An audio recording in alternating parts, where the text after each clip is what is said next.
ازيكم؟ حلقة النهاردة عن لعبة يمكن تكون معروفة بسمعتها اللي مش قد كده، ورغم إن في حاجات في تصميم اللعبة ممكن تكون محل خلاف، إلا إن سلسلة فاينل فانتازي عودتنا دايماً على فريق كبير من الأبطال المحبوبين، عوالم خلابة وقصص بديعة. وبمناسبة القصص البديعة وفي ظل الإشاعات الكتير قوي اللي منتشرة عن احتمالية إن سكوير إنكس تكون شغالة على ريماستر لثلاثية فاينل فانتازي 13، حبيت نرجع بالزمن لورا ونفتكر مع بعض أول جزء في الثلاثية.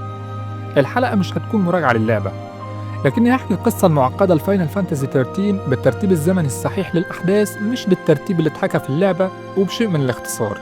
ده طبعا معناه إن الحلقة كلها هتكون حرق للي ما لعبش اللعبة أو اللي ناوي يلعبها، لذا وجب التنبيه. أنا أحمد زكريا، ودي حلقة جديدة من الكبسولة.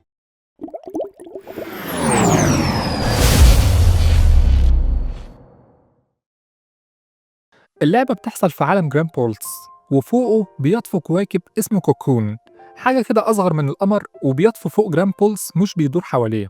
في العالم ده في كائنات قوية جدا اسمها فالسي، لكن كل فالسي له وظيفة محددة.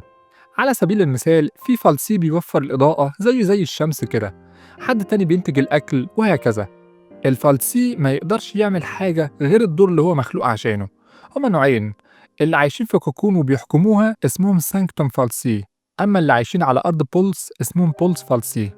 الفالسي عندهم القدرة على السيطرة على البشر وتحويلهم لحاجة كده اسمها للسي. الشخص اللي بيبقى للسي بيكون عنده علامة كده أو وشم وفوكس.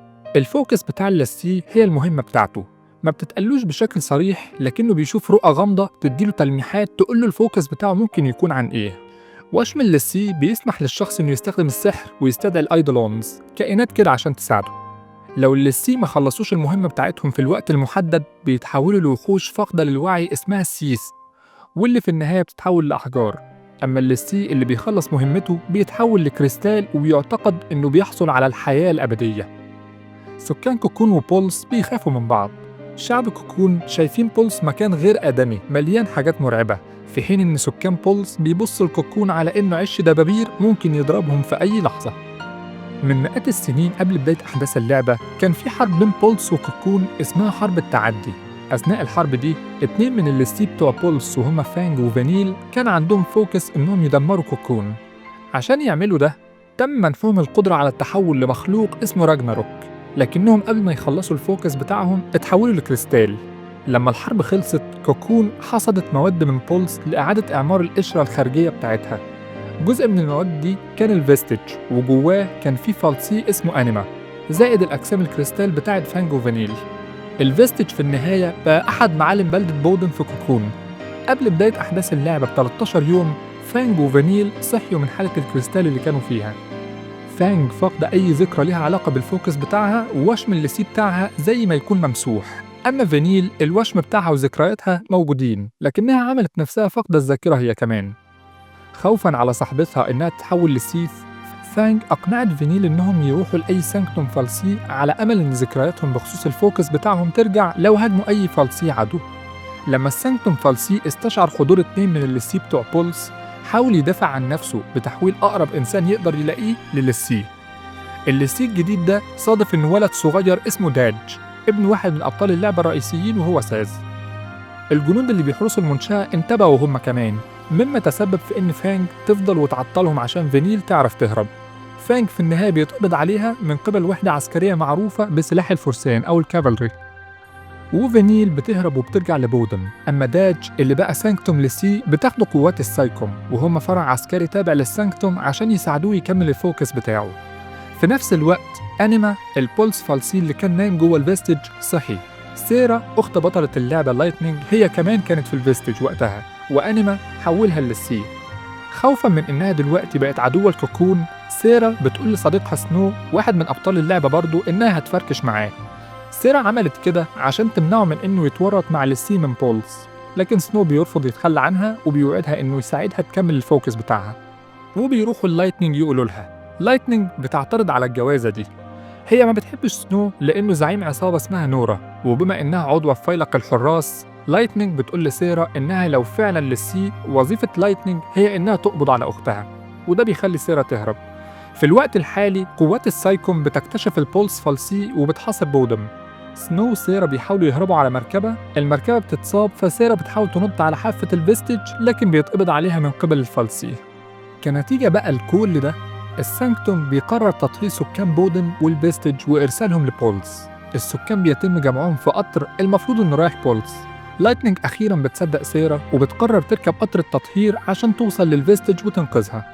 في نفس الوقت ساز عايز يركب القطر عشان يدمر الفالسي اللي جوه الفيستيج، على افتراض إن ده هيساعد إنه يكمل الفوكس بتاعه. فانيل اللي أصلاً من بولس شافت القطر فرصة إنها ترجع بيتها. اتضح بقى إن القطر مش واخدهم بولس، لكنه واخدهم يتنفذ فيهم عملية إبادة. لايتنينج بتستغل ثغرة في الحراسة فبتهرب وبتروح الفيستيج. أثناء الهروب بينضم ليها ساز. في نفس الوقت سنو وعصابته بيهاجموا الجنود اللي بينقلوا الفيستيج عشان يقدر ينقذ سيرا. أثناء الهجوم بينقذ مجموعة كانت على القطر. جزء من المجموعة دي كانت فانيل، واحد من أبطال اللعبة اسمه هوب وأم هوب. الأم بتتطوع وبتاخد سلاح عشان تساعد سنو في المعركة، في حين بيطلب من فانيل تحمي الناس اللي مش عايزة تقاتل. الأم وسنو بيكونوا واقفين على جسر بيدمر بانفجار. الأم بتقع من على الجسر وبتموت، أما سنو بينجو. هوب بيشوف كل ده من بعيد وبيلوم سنو على وفاة أمه، فبيقسم على الانتقام منه وبيلحقوا لحد الفيستيج. أما فانيل اللي بتحس إنها مسؤول عن هوب بتروح معاه. دلوقتي كل شخصيات اللعبة الرئيسيين رايحين الفيستيج، بيتقابلوا في النهاية وبيقاتلوا شوية أعداء في طريقهم لحد ما أخيراً بيلاقوا سيرا. سيرا بتقول لهم ينقذوا كوكون وبعدها على طول بتتحول لكريستال، لكنها قبل ما تكمل التحول دمعة منها بتتحول لكريستال وبتنزل في إيد سنو. بيقاتلوا الفالسي وبعد ما بيهزموه البولس فالسي بيمسكهم وبيحولهم كلهم للسي. الفالسي بيقع في البحيرة وبيحولها لكريستال على طول قبل ما يموت. أبطالنا كلهم بيشوفوا نفس الرؤية عن راجناروك واللي بيعتقدوا إن هو الفوكس بتاعهم. كمان بيلاقوا جسم الكريستال بتاع سيرا في البحيرة. من هنا أبطالنا بيقرروا يتقسموا عشان يهربوا من قوات السانكتوم. لايتنينج وبقية المجموعة بيمشوا، أما سنو بيقرر يفضل مع سيرا لكنه بيتقبض عليه من قبل فانج اللي شغالة دلوقتي مع سلاح الفرسان. على متن سفينة سلاح الفرسان قائدهم سيد بيجند سنو في العملية بتاعته وبيقول له إن في انشقاق في الجيش وإنه محتاج مساعدته. لايتنينج وهوب بيقرروا يروحوا بالامبولم ومن هناك يروحوا إيدن عشان ينقلوا المعركة للسانكتوم. ساز وفانيل بيعارضوا لايتنينج وبيروحوا الاتجاه المعاكس لناتلس. في ناتلس فانيل بتعترف لساز إن هي البولس للسي اللي تسببت بشكل غير مباشر في تحول داج لسانكتوم للسي، لكن قوات السايكوم بتعترض طريقهم لأن داج عنده القدرة على تتبع البولس للسي. داج اللي خلاص كده كمل الفوكس بتاعه بيتحول لكريستال، أما ساز وفانيل بيتقبض عليهم. في طريقهم لبالامبولم هوب بيقول للايتنينج إنه بيلوم سنو على وفاة أمه، وأول ما بيوصلوا بالامبولم قوات السايكوم بتعترض طريقهم، لكن سنو وفانج بيوصلوا في الوقت المناسب عشان ينقذوهم. أبطالنا بيتفرقوا تاني، هوب مع سنو ولايتنينج مع فانج. أثناء انفصالهم هوب بيصلح علاقته مع سنو، أما فانج بتقول لايتنينج عن رجوعها للحياة من حالة الكريستال، وبتدي لايتنينج أمل إن سيرا ممكن ترجع للحياة هي كمان. في النهاية أبطالنا الأربعة بيتجمعوا تاني وبيلجأوا لبيت هوب. للأسف قوات السايكوم ما خدتش وقت طويل عشان تلاقيهم، لكن لحسن الحظ سلاح الفرسان بينقذهم. لايتنينج وأصدقائها بيشوفوا في الأخبار إن ساز وفانيل مسجونين وهيتم إعدامهم على متن البالاميسيا سفينة السانكتوم. بيعرفوا كمان إن كبير الأساقفة موجود على السفينة عشان يشرف على الإعدام. كبير الأساقفة هو رئيس الحكومة في كوكون وكمان قائد السانكتوم. بيروح أبطالنا ينقذوا ساز وفانيل باستخدام طيارة سلاح الفرسان. ساز وفانيل بيستغلوا الفوضى اللي بتحصل بسبب الهجوم عشان يتحرروا من سجنهم، وأصدقائنا بيتجمعوا تاني على سطح البالاميسيا، وبما إن كبير الأساقفة كان هناك فبيقرروا يقتلوه، لكن بيتضح إن كبير الأساقفة هو في الحقيقة كوكون فالسي اسمه بارثاندلوس، وهو قائد السانكتوم فالسي. بارثاندلوس بيوضح إن كوكون هو مصنع بنال فالسي لإنتاج البشر. أبطالنا حاولوا يهاجموا بارثاندلوس لكنه بيصد هجماتهم، وبيقول لهم إن الفوكس بتاعهم هو إنهم يبقوا الراجناروك ويهزموا أورفان، ونتيجة ده تدمير كوكون وعودة الصانع. الصانع في اللعبة هو الإله اللي خلق الفالسي والبشر، لكنه مشي من وقت طويل قوي. أما أورفان هو الفالسي اللي بيزود كوكون بالطاقة وبيخليه طافي فوق جراند بولس. أبطالنا بيعترضوا على كلامه لأن سيرا قالت لهم ينقذوا كوكون وبالتالي الفوكس بتاعها اكتمل. بارثاندلوس بيصحح لهم وبيقول لهم إن الفوكس بتاع سيرا في الحقيقة كان إنها تجمعهم مع بعض عشان يتحولوا للسي. بارثاندلوس بيسيبهم يهربوا وبيزودهم بطيارة بتطير بيهم لمنشأة لتدريب للسي مليانة آلات حربية تابعة لبولس. أبطالنا بيشقوا طريقهم في المنشأة لغاية ما بيواجهوا سيد. اللي بيكشف لهم إن هو كمان للسي، وإن السانكتوم فالسي كلفوه إنه يساعد أبطالنا عشان يبقوا أقوى. بيوضح إن استدعاء الصانع محتاج تضحية، وإن التضحية دي هي تدمير كوكون. الكلام ده معناه إن الفالسي عندهم أمل إن بقتل عدد كافي من الناس ده هيجبر الصانع إنه يرجع. الفالسي ما يقدروش يعملوا ده بنفسهم لأنهم مقيدين بالأهداف اللي اتعملوا عشانها، عشان كده بيستخدموا الليسي عشان يعملوا لهم الشغل. إصرار أبطالنا على القتال ضد الفوكس بتاعهم ألهم سيد إنه يقاتل هو كمان ضد الفوكس بتاعه، على أمل إنه يمنع أبطالنا من إفشال خطة الفالسي. وبعد ما هزموا سيد بيلاقوا سفينة قديمة وبيقرروا يطيروا بيها لجراند بولس عشان يلاقوا طريقة يشيلوا بيها وشم الليسي، يهربوا من الفوكس بتاعه ويلاقوا طريقة ينقذوا بيها كوكون. لما بيوصلوا جراند بولس بيشقوا طريقهم لإيربا، موطن فانج وفانيل. طول الطريق بيلاقوا إن مفيش بشر، كل اللي موجود وحوش، سيث وبقايا فالسي. إيربا اللي كانت مدينة صغيرة بس بتنبض بالحياة دلوقتي بقت أرض قاحلة، وهم بيستكشفوها بيلاقوا سيرا اللي بتقول لهم يدمروا أورفان عشان ينقذوا العالم. بيتضح إن سيرا دي وهم من صنع بارثاندلوس. بارثاندلوس بيقول لأبطالنا إن محاولة حماية كوكون ملهاش معنى لأنه الأوان فات خلاص.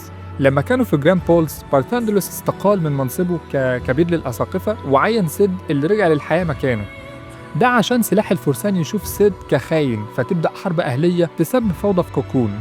بارثاندلوس كمان نشر إشاعات إن أورفان هو اللي بيتحكم في سيد عشان سلاح الفرسان يهاجم أورفان، بالإضافة إلى إنه هيجيب وحوش من بولس عشان تهاجم المدنيين في كوكون. فحتى لو ما قتلوش أورفان هيكون في فوضى ودمار وأرواح كتير هتروح. أبطالنا بيقاتلوا بارثاندلوس اللي كمان مرة بيصد هجماتهم وبيديهم طيارة يروحوا بيها إيدن. سنو بيقول إن طول ما الفالسي موجودين هيفضلوا يعملوا للسي وده عمره ما هينتهي. أبطالنا بيقرروا يروحوا إيدن ويساعدوا أورفان ويدمروا بارثاندلوس. لما بيرجعوا كوكون بيكون فعلا في حرب أهلية ووحوش من جراند بولس بالظبط زي ما قال بارثاندلوس. أبطالنا بيستنتجوا إن سلاح الفرسان في طريقه لتدمير أورفان، وبيشقوا طريقهم في مواجهة جنود السانكتوم سلاح الفرسان ووحوش بولس للوصول لقاعة إيدن اللي فيها بارثاندلوس وأورفان. سلاح الفرسان في الوقت ده بيواجه سيد فبيقول لهم إن أحلامه ليست إلا رفاهية فالسي، وبيطلب من سلاح الفرسان إنهم ينهوا الموضوع ده فبيقتلوه. لما أبطالنا بيوصلوا لقاعة إيدن بيظهر لهم زي هولوجرام كده لبارثاندلوس وبيقول لهم إن الصراع الداير دلوقتي بيغضب الصانع. جوه القاعة بيلاقوا إن جنود سلاح الفرسان اتحولوا لسيث، فبيستنتجوا إن بارثاندلوس عمره ما كان عايز سلاح الفرسان يهاجم أورفان. كل ده اتعمل عشان يرجعهم تاني لإيدن. فضلوا مكملين لحد ما بيوصلوا غرفة أورفان وهناك بيقاتلوا سيث ومخلوقات تانية كتير لحد ما بيوصلوا أخيرا لبارثاندلوس. عشان يغضب أبطالنا أكتر بيوريهم وهم ليه وهو بيدمر كريستالات داج وسيرا. بارثاندلوس بشماتة بيقول لهم إنه حقق هدفه وإن محدش هيقدر يوقف نهاية كوكون. بيطلب منهم يذبحوا أورفان عشان يسرعوا النهاية كشكل من أشكال القتل الرحيم يعني. لايتنينج بترفض إن كوكون يتدمر وبتقول له إنهم مش هنا عشان يعملوا ده لكنهم هنا عشان يقتلوه. بيقتلوا بارثاندلوس للمرة الثالثة لكنهم المرة دي فعلا بيهزموه، وأول ما بيخسر أورفان بيظهر وبيندمج مع بارثاندلوس. أورفان كان مشارك في الخطة وكان عايز يموت هو كمان. أورفان بيتغلب على أبطالنا وبيعذب فانيل عشان يجبر فانج إنها توافق تدمر أورفان. بقية أبطالنا بيحاولوا يوقفوا فانج لكنهم بيتحولوا لسيث. فانج بتتحول لراجناروك وبتدمر الهيكل اللي بيحمي أورفان، لكنها ما بتقدرش تقتل أورفان وبترجع لهيئتها البشرية. أورفان المحبط بيعذب فانج عشان يحاول يجبرها تتحول تاني لراجناروك، لكن بأعجوبة بقية أبطالنا بيرجعوا تاني لهيئتهم البشرية وبيهاجموا أورفان فيجبروه يسيب فانج. أبطالنا مش عارفين إيه اللي حصل لكنهم معتقدين إن التحول لسيث ممكن يكون خدعة تانية من الفالسي. من خلال الوثائق اللي بتجمعها بالإضافة لاستكشاف عالم وتاريخ اللعبة، اللاعب بيستنتج إن أبطالنا ممكن يكون تم إنقاذهم من قبل الإلهة إترو، نفس الإله اللي حولت فانج وفانيل لكريستال أثناء حرب التعدي. أورفان بيتجنب الهجوم وبيرجع يظهر تاني بشكله الحقيقي. أبطالنا بيدركوا إنه طالما عندهم القوة لتدمير كوكون يبقى عندهم القوة اللي تخليهم ينقذوه، ورغم إنهم كانوا بيدوروا على طريقة ما يقتلوش بيها أورفان طول اللعبة، دلوقتي هم مضطرين يقتلوه. بهزيمة أورفان كوكون بيفقد الطاقة بتاعته وبيبتدي يقع على جراند بولس. لايتنينج، سنو، هوب وساز بيبتدوا يتحولوا لكريستال بما إنهم كملوا الفوكس بتاعهم بقتل أورفان. فانج وفانيل اللي انفصلوا عن بقية أبطالنا بيتحدوا مع بعض وبيتحولوا لراجناروك أقوى بكتير من الأول، بيدمر وحوش بولس اللي جوه كوكون، كمان بيخلق عمود كريستال بيمنع كوكون من الاصطدام بجراند بولس. الجيش بيوقف القتال وبيساعد المدنيين يخرجوا من كوكون المدمر دلوقتي ويلجأوا لجرامبولز. بقية أبطالنا بيرجعوا لهيئتهم البشرية بأعجوبة، وشم الليسي بتاعهم بيختفي وبتنضم ليهم سيرا وداج اللي رجعوا هم كمان لهيئتهم البشرية. ما بيتقالش بشكل صريح ليه ده حصل، لكن اللاعب بيستنتج إن ده كمان مرة بسبب الإلهة إترو. فانج وفانيل بيظهروا في هيئة الكريستال لكنهم بيبدأوا يرجعوا لهيئتهم البشرية. الشاشة بتضلم واللعبة بتخلص على كده.